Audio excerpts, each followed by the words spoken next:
Chico, Dona Ida, é a penúltima pergunta. Dona Ida Jorrade, da Rua Major Diogo 699. Pergunta muito triste. Diz ela: perdi um filho há 1 ano, choro muito. Quero saber se as minhas lágrimas estão prejudicando meu filho.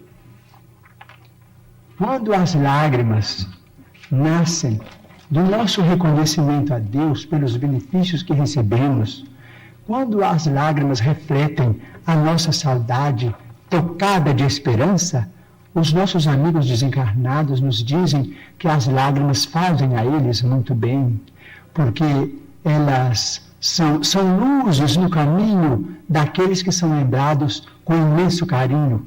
Mas quando as nossas lágrimas traduzem revolta de nossa parte diante dos desígnios divinos que nós não podemos de imediato sondar, quando essas lágrimas retratam redordia, essas lágrimas prejudicam os desencarnados, tanto quanto prejudicam os encarnados também.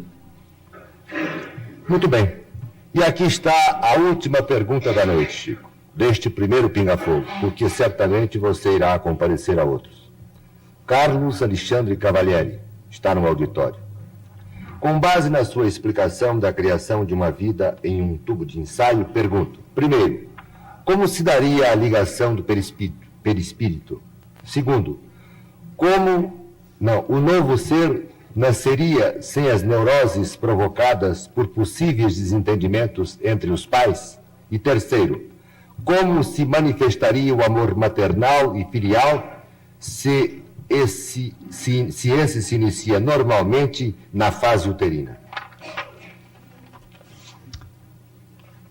Os espíritos amigos nos dizem que o problema, por exemplo, do complexo de Édipo e as derivações dele, que nós chamamos de complexo de Elétra, esses complexos que foram inicialmente estudados por Freud e que hoje são desenvolvidos por uma pleiade brilhante de cientistas da psiquiatria e da análise, esses fenômenos podem ser perfeitamente estudados com muita segurança e com muito êxito à luz da reencarnação. E nós vamos compreender que precisamos hoje da psiquiatria e da análise, porque as nossas ligações afetivas na Terra, quase que até agora, têm sido filiadas a um amor muito selvagem. Nós nos queremos uns aos outros dentro vamos dizer, nas teias da consanguinidade ou nas teias da afetividade, com um espírito de egoísmo que vai ao superlativo da absorção, de modo que a psiquiatria e a análise vão nos ajudar no mundo, em nome da providência divina, a nos estudarmos e a estudar estes vínculos para depois voltarmos a estes mesmos vínculos com um amor mais educado. Então, se formos dignos de receber o tubo de ensaio como sendo um claustro materno estruturado pela ciência, vamos esperar que no tubo de ensaio a reencarnação se faça com muito mais facilidade para as garantias de saúde do espírito reencarnante, porque nós, como espíritos reencarnantes na Terra, estaremos libertos de muitos traumas que acontecem em nossa condição de vida embrionária, quando na companhia mais íntima de nossas mãezinhas sobre a Terra. Mas a vinculação do amor, esta não terminará nunca, porque o amor é presença de Deus. E o amor continuará a nos unir uns aos outros para sempre. E nos amaremos cada vez mais. Agora, vamos educar o amor, porque não temos sabido amar uns aos outros conforme Jesus nos amou. Ô Chico, pois não, professor? Isso é normal, pode falar. Não, é um assunto que não foi ainda abordado no programa hoje. Rapidamente. O senhor acha que os espíritos que se manifestam nos terreiros de Umbanda dizendo-se guias de cura, pretos velhos, índios, caboclos, são espíritos evoluídos da luz? Como explica as curas conseguidas por muita gente conhecida em terreiros? Será que o mal pode apresentar-se através do bem, ou então tomando a sua forma? Nós respeitamos a religião de Umbanda como devemos respeitar todas as religiões. A noite avança e o programa continua e nós estamos preocupados com o tempo que estamos roubando à TV Tupi e aos nossos amigos do auditório. Mas vamos recorrer ao caso das leis kármicas. Nos séculos passados, nos 3, 4 séculos passados, nós, vamos dizer coletivamente, não estamos falando do ponto de vista individual, mas na condição de brasileiros, buscamos, no berço onde nasceram, milhões de irmãos nossos reencarnados nas plagas africanas, para que eles servissem as nossas casas e as nossas famílias, instituições e organizações na condição de alimárias. Eles se incorporaram, depois de desencarnados, as nossas famílias, eles renasceram do nosso próprio sangue, na condição de nossos irmãos, para receberem de nossa parte uma compensação, que é a compensação chamada do amor, para que eles sejam devidamente educados ou encaminhados, tanto quanto nós pretendemos educar-nos e encaminhar-nos para o progresso. Então temos a religião de Umbanda, que vem como uma organização dos espíritos, recentemente, porque 4 séculos é um tempo curto nos caminhos da eternidade, recentemente trazidos para o Brasil, eles organizaram agora, seja numa condição ou noutra.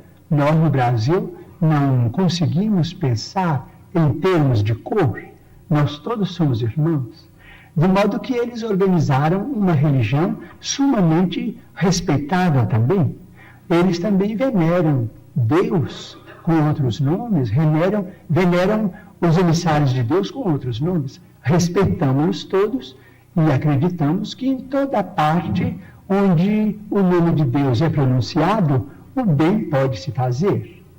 Agora, encontramos na doutrina espírita, individualmente e coletivamente, em nos referindo aos companheiros da doutrina espírita, a faixa que nos compete no campo de nossa evolução, para estudos do nosso destino, para estudo da imortalidade.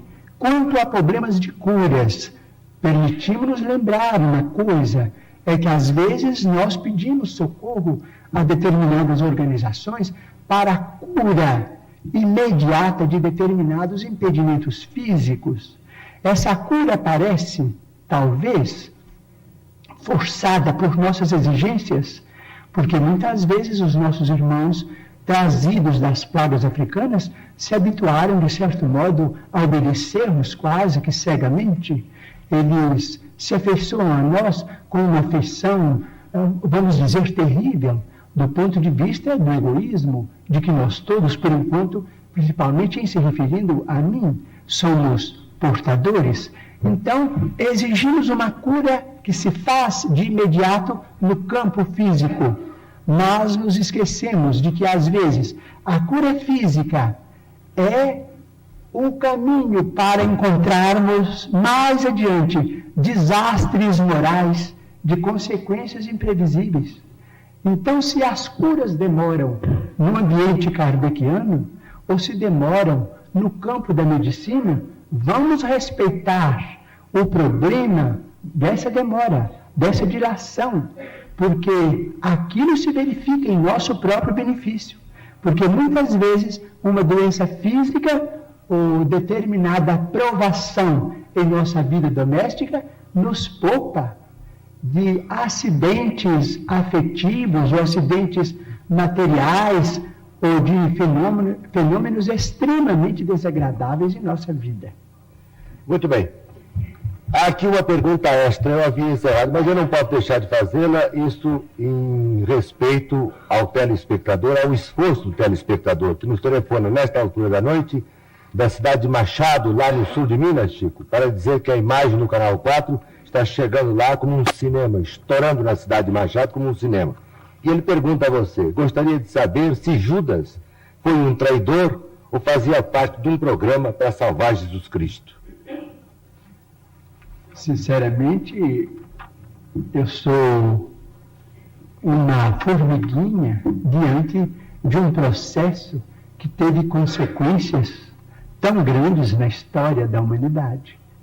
Mas eu creio que nós podemos nascer ou renascer com as nossas tendências inferiores e, naturalmente, induzidos ao mal, porque nós todos não, eu digo, eu sou portador de tendências inferiores muito, vamos dizer, muito pouco recomendáveis, vamos dizer assim, mas se eu deixo essas tendências à solta, e se eu vou praticar com elas males maiores do que aqueles que eu já cometi em existências passadas, eu sou responsável, conquanto possa ser instrumento para o resgate de determinadas situações ou peça na engrenagem da história de grupos ou de coletividades com consequências agradáveis ou desagradáveis para o futuro.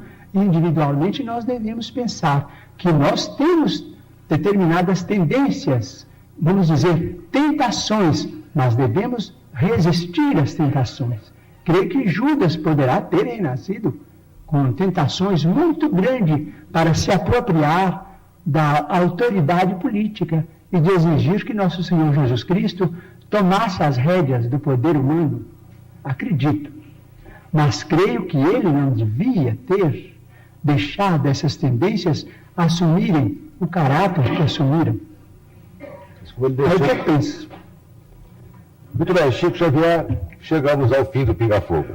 E aqui está o meu pedido, que tenho certeza é o pedido de todas as pessoas que lotam este auditório e dos milhares e milhares de telespectadores que até a esta altura da noite nos honram com sua audiência. Nós queríamos que, ao encerrar este Pinga Fogo, o mais longo desta série, 2 horas e 45 minutos, e tenho certeza, o melhor de todos eles no sentido de audiência e também daquilo que você pudesse transmitir como mensagem aos que nos assistiram e nos ouviram, eu peço a você que tente psicografar uma mensagem dos seus guias. Seria possível? Vamos tentar. Quero formular um pedido, então, ao público presente, ao auditório, para que se mantenha no mais completo silêncio, a fim de que Chico possa se concentrar alguns segundos a fim de tentar esta mensagem. Poderíamos pedir um pouquinho de música que ajudasse? De música que ajudasse? Galão, um pouquinho de música. Você quer essa luz que é aqui? Fica um pouco a luz. Eu vou lhe dar uma lápis. Pelo menos 2, com caneta, lápis, mas preferendo lápis. Não, nada disso. Se possível, 2.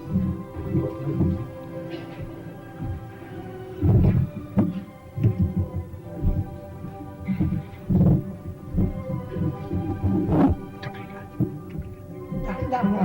Dá.